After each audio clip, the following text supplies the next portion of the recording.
This is Chapter 5, Integrals, Part 2. 5.5, the substitution rule. Integration is considered to be more difficult than differentiation because there is no set of rules for evaluating integrals equivalent to the product rule, quotient rule, or chain rule for evaluating derivatives. One of the most common methods of integration is called the substitution method, or U-sub. I usually use the word U-sub. We can think about it as the chain rule in reverse, or the method for undoing the chain rule. So there's a reminder of what the chain rule was from previous chapter. It says we use the chain rule to evaluate like the derivative of sine of x squared where you had an inside and an outside function. And you would take the derivative of the outside function, leaving the inside the same, times the derivative of the inside. And so now it says, how can we evaluate the integral of 2x cosine of x squared dx? So we are going to use what's called the substitution rule. It says, let if u equals g of x is a differentiable function whose range is an interval, and we'll say I, and f is continuous on I, then the integral, and if you notice we have an outside and an inside function, is going to be equal to f of u du. So strategies for solving integrals using U-sub. First thing, in the integrand, identify the function u of x. It is commonly an inside function. When looking for u of x, you are often also looking to find its derivative or modified derivative in the integrand. Next, find du by taking the derivative of u. This is going to be du dx, and multiply the dx to the other side. You may also need to solve for x given u of x, and we'll do those ones together. Perform a change of variable by replacing the function and its derivative with u and du. 4 says evaluate the integral with respect to the variable u. And 5 is replacing u with the original substitution function u of x. So more practice with this, the better off you are. So we're going to go ahead and look at the first example here. It says evaluate each of the following indefinite integrals. Notice that there is no numbers attached to the integral symbols. This is an indefinite integral. So for this one, we have the integral of x, parentheses, x squared plus 3 to the 5th power dx. And so we're going to go ahead and look for our inside function. Our inside function is x squared plus 3. So I'm going to go ahead and let u equal that. So I'm going to let u equal x squared plus 3. From here, we're going to take the derivative. And so I'm going to say the derivative with respect to x. So we have du dx is equal to, and if I take the derivative on the right side with respect to x, I just get 2x. Well, I'm going to rewrite this, and normally I don't go through all this work, but since this is our first one, kind of just seeing how this works. So this can be the same thing as written. This is a differential, and I'm going to multiply both sides by dx. You're able to separate those two ideas, and we have 2x dx. And we saw this, it's kind of like implicit differentiation. So we know that du is the same thing as 2x dx. So I'm going to now look at the function that I have over here and what we are dealing with. And there's a few different ways to kind of go through this.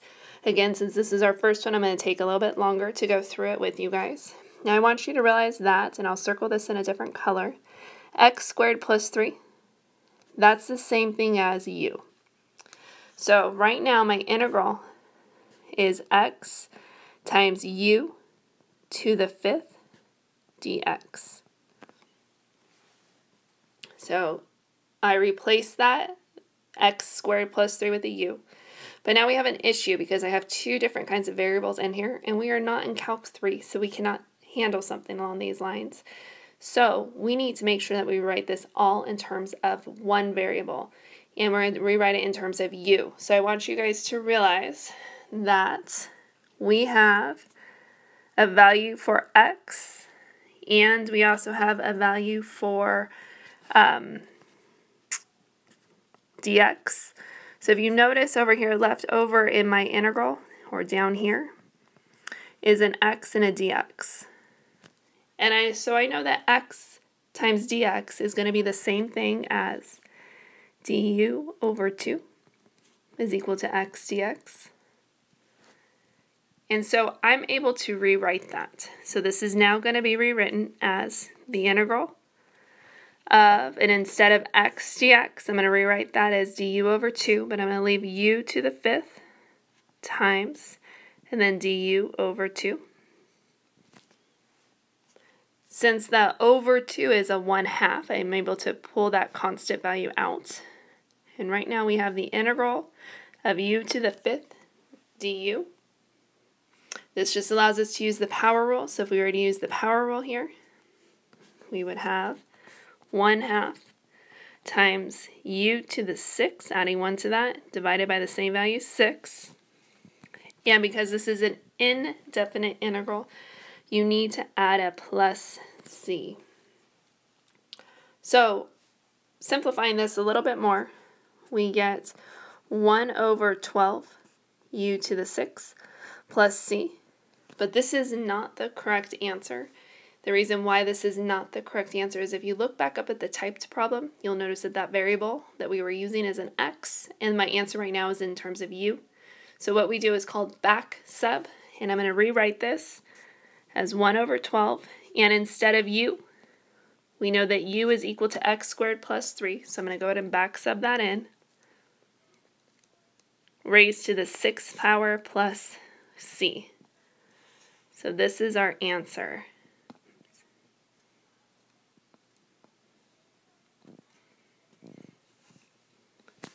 So again, this process is u substitution. We're going to go ahead and try the next one, which is b. And for b, we have the integral of, it's x plus 1 e to the x squared plus 2x plus 1. Our inside function this time is our exponent up here. So I'm going to let u equal x squared plus 2x plus 1.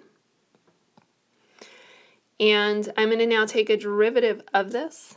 Taking a derivative of our u, we end up with du equals 2x plus 2. I'm going to say du over dx. Again, for me, most of the time, I won't do it this way. I'll just say that du, like what I was writing first, is equal to this times dx. And I'm going to go ahead and look at what I have for my function. And I have, for right now, I'm going to have the integral, and it's x plus 1 e to the u dx. So if you notice, now I have an x plus 1. So I need to be able to rewrite this in terms of x plus 1. So if you notice, I can factor out a 2. So if I do, I have x plus 1 dx. And these were the two terms that we had over here that are underlined. And so in order to get those two things by themselves, I need to divide both sides by 2. So I have du over 2 is equal to x plus 1 dx. So this is going to be the integral of e to the u times du over 2, because this is what we had up above. And so we have times du over 2. And so rewriting this is 1/2 times the integral of e to the u du is equal to 1/2 e to the u plus c, because it's indefinite integral. And then I'm going to back sub in what I had for u. So my final answer would be 1/2 e to that, and u back up here is equal to x squared plus 2x plus 1 plus c.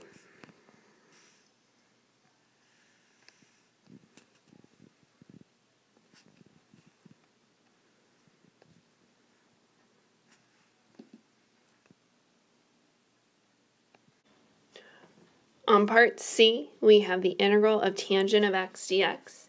You realize with this one, we don't really have anything to integrate with, so we are stuck and we're going to try u sub because that's the next thing that we learned. And however, with this, you need to have a function and its derivative, and this is not written in a way that we have a function and its derivative. So we need to think of another way to rewrite this function tangent of x. So I'm going to use the quotient rule and say this is the same thing as the integral from sine of x over cosine of x dx. And so I'm going to let u equal, I'm going to use the denominator function. If you tried sine of x, you would have been stuck. So a lot of times you'll try things. If it doesn't work, erase it, try something else. So I'm going to let u equal cosine of x. Taking the derivative of u with respect to x, we have du equals, and the derivative of cosine of x is negative sine of x, and then we have the dx.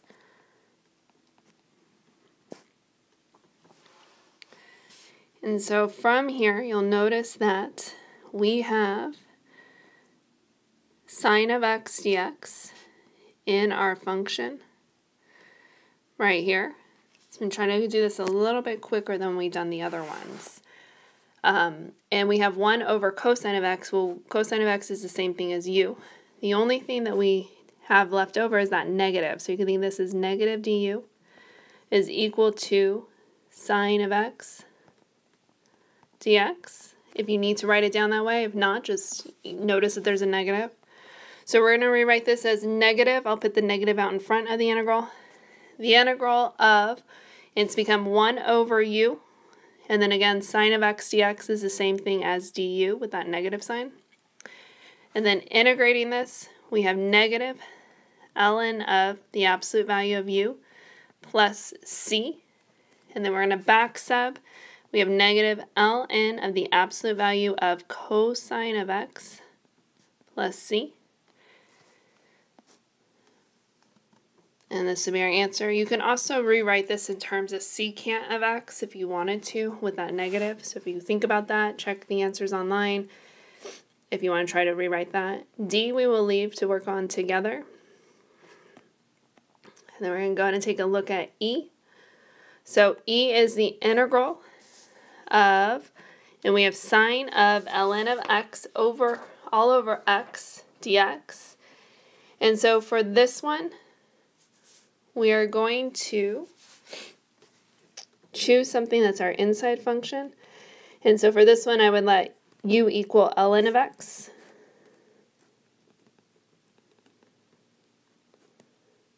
Taking the derivative with respect to x, we get du is equal to, and it's 1 over x dx. I'm going to assume that that x value has to be positive just because we're taking ln of x, so that variable would have to be positive there. From here, I want you guys to notice that you have a 1 over x dx, which is what we have here, which is what we have for du. So this is going to be rewritten as the integral of sine of, and instead of ln of x, I'm going to write that as u, times, and then I have 1 over x dx, which is du. And then integrating this, you're going to have the integral of sine of u with respect to u is going to be negative cosine of u, and then we have a plus c because this is an indefinite integral. From here, we're going to back sub, and we have negative cosine of u, which is ln of x, plus c. If you put the absolute value lines on there for the x, you can. I want you guys to realize that they didn't do that in the original problem, so I'm not going to, since it's probably assumed that that value is okay to take the natural log of. F we will save to work on together, and then we have g. So g says the integral of dx over, and we have tangent inverse of x squared times 1 plus x squared. So I notice that I have tangent inverse of x, and it's inside, has a quantity squared. So I'm going to try that. Again, remember, if something doesn't work, you erase and you try something different. So I'm going to let u equal tangent inverse of x. And we know that the derivative, so of tangent inverse of x, is equal to 1 over 1 plus x squared dx. So that works out really nicely because you guys do have a 1 over 1 plus x squared dx. And that's equivalent to du. So this is going to be rewritten as the integral of, and it's 1 over tangent inverse of x, which is u squared. And then 1 over 1 plus x squared dx is the same thing as du. To integrate this, I'm going to go ahead and rewrite this as u to the negative second du. And then adding 1 to my exponent using that power rule, I'm going to end up with u to the negative first dividing by the same value that you have for the exponent, and of course plus c, since we have an indefinite integral. So simplifying this, you have negative 1 over u plus c. And then back subbing in u, which was tangent inverse of x, we arrive at negative 1 over tangent inverse of x plus c. I also want you guys to realize that you can always check these by taking a derivative of the answer that you were boxing. I want you guys to realize that plus c is on there because when you take a derivative, the derivative of a constant is just 0. So that's why we have a plus c there. H we're going to save to work on together. And I will work on together. And then we move into the next thing, which is dealing with this when we have definite integrals rather than indefinite. So it says, when evaluating a definite integral by substitution, two methods are possible. One method is to evaluate the indefinite integral first and then use the fundamental theorem of calculus. The other method is to change the limits of integration when the variable changes. So you guys it's both ways are going to be fine. Sometimes one way is a little bit time-saving more than the other. So it says the substitution rule for definite integrals. If g prime is continuous on the interval, a to b, and f is continuous on the range of u, which is g of x, then the integral from a to b of f of g of x times g prime of x is equal to the integral from g of a to g of b of f of u du. And this is because we let u equal our inside function, which for this one is g of x.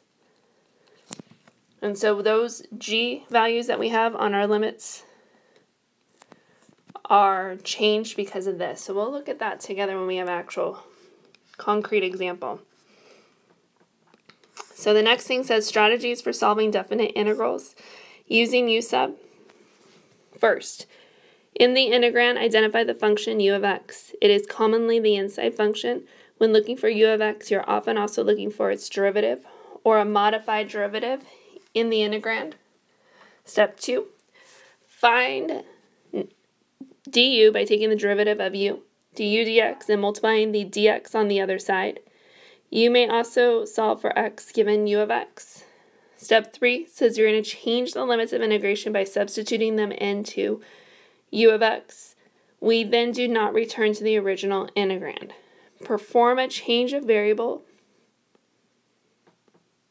by replacing the function and its derivative with u and du. Evaluate the integral with respect to the original variable, or to the variable u. And then 6 is, if solving an indefinite integral, replace u with the original substituted function u of x. So, first example on here says to evaluate each of the following definite integrals. And we have the integral of x squared times the square root of x cubed plus 1 dx from 0 to 2. So there's two ways to do this problem. And we are going to go ahead and look at one of them, and then I'll leave it up to you guys to kind of go back and maybe look at the other method to do this. It's posted online on Canvas on the filled in notes. So in order to integrate this, we are going to let u equal the inside function. The inside function is x cubed plus 1. So I'm going to let u equal the inside function, which is that x cubed plus 1. Then du is equal to 3x squared dx.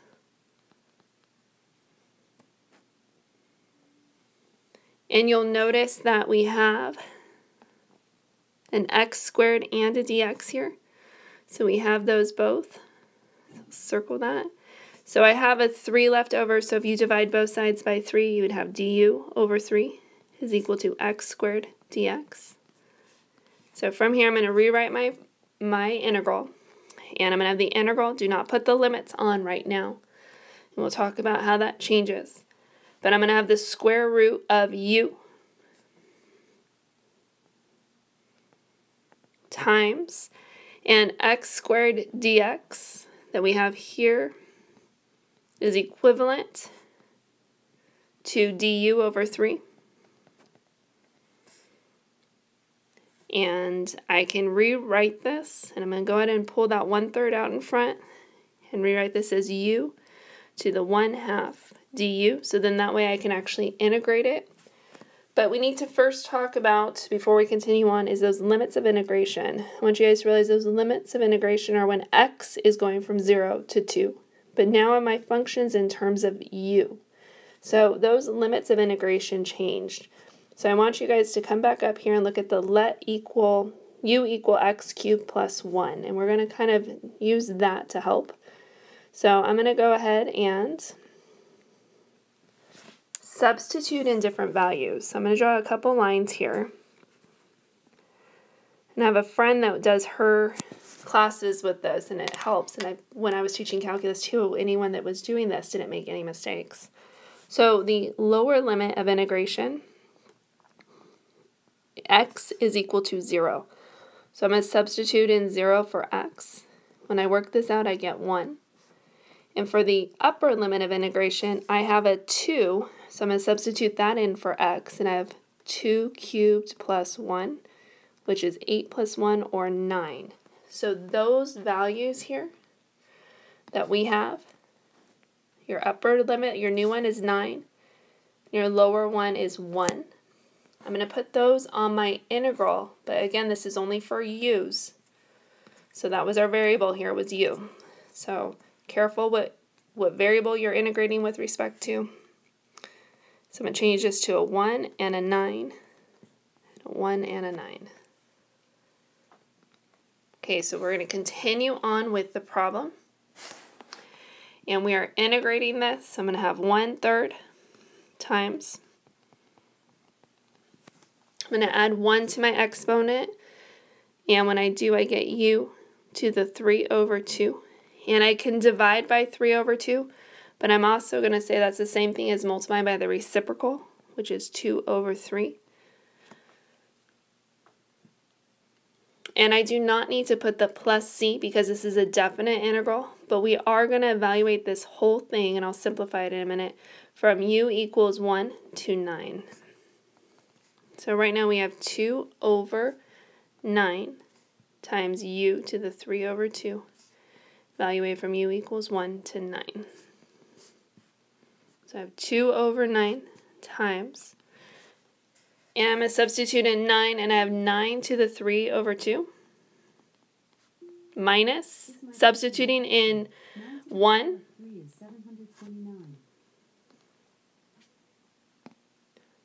we have 3 over 2, and continuing to work this out, we end up with 2 over 9 times 9 to the 3 halves. If you take a square root first, you get 3. 3 to the 3rd is 27, minus 1. And so that's going to be 26. So we have 2 over 9 times 26 equals, and we get 52 over 9. So there is a second way to do this type of problem. that involves you substituting back in the original function and changing those limits of integration back to the original function. So I am going to go ahead and draw a line here. And I'm going to say, you guys, there's a second way to do this. See if you can do that and go back and look at the notes that are posted on Canvas. Again, it's totally up to you which method you want to use, but just try that out. Part B, I'm going to work out with you guys in class. Then the next thing that we have is integrals of symmetric functions. So it says, suppose f is continuous on the integral from negative a to a. If f is even, and we have if f is odd, then, and we saw these before earlier in chapter 5, but the integral, if it's even from negative a to a of f of x dx, is the same as 2 times the integral from 0 to a of f of x dx. And then if it's odd, and we're integrating from negative a to a of f of x dx, that's just going to be 0. And then we have the general antiderivatives of our and definite for integrals for our inverse functions. And so we're going to say a is a constant, and I should have that typed in there, but these are things that we should know. I'm going to put down a is a constant. So a is just a number. And so we're going to go ahead and look at a together, and then we'll leave b to look at in our mini lectures. So a says evaluate the integral, and this is an indefinite integral this time, of 2 over 9 plus x squared dx. And so I'm going to rewrite this, and I want you guys to realize 2 is just a constant. I want you guys to also realize that the a value in here, which is our number, is also written as a squared. So I can rewrite the 9 as 3 squared. So I'm going to go ahead and do that and pull that 2 out in front. I'm going to have 2 times the integral of 1 over 3 squared plus x squared dx. So we've done no math. We just pulled that 2 out in front because it's a constant and rewrote 9 as 3 squared. So once we have this, I'm going to go back up and look at those formulas. This definitely looks like arctangent, the first one that we have on the left side. And if you notice, a is 3. So I'm going to go ahead and use this. And we will rewrite our function. And we're going to have 2 times, and then it's 1 over a, so 1 over 3. And then arctan, or tangent inverse, whichever way you want to write it. And then we have x over a. And remember, a here is 3. And then we have plus c, because this is an indefinite integral. So from here, we're able to simplify this a little bit just to clean it up. I'm going to write this as 2/3 arctan again. And you guys can leave arctan as tangent inverse if you want. But also make sure you need to have that plus c. If you forget the plus c on an exam, you will lose a point. It adds up really fast.